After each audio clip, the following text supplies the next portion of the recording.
ఏ దేవుడు శక్తినైనా మనం సందేహించవచ్చు, కానీ లలితాదేవి శక్తి పరాకాష్ఠ, ఇంకా పరాశక్తి పరాకాష్ఠ. ఆవిడ అత్యంత శక్తివంతుడు. ఆ శక్తి లలిత పేరు మీద ఉన్న శక్తి, కర్ణుడు ప్రయోగించిన శక్తి సామాన్యం కాదు. ఆ లలితా శక్తి ముందు కృష్ణ శక్తి కూడా పనిచేయదు.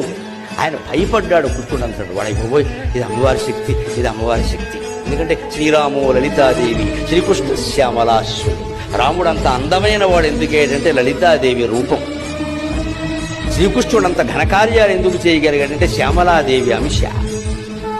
శ్రీరాము లలితాదేవి, శ్రీకృష్ణ శ్యామలాశ్వరి. లలితాదేవి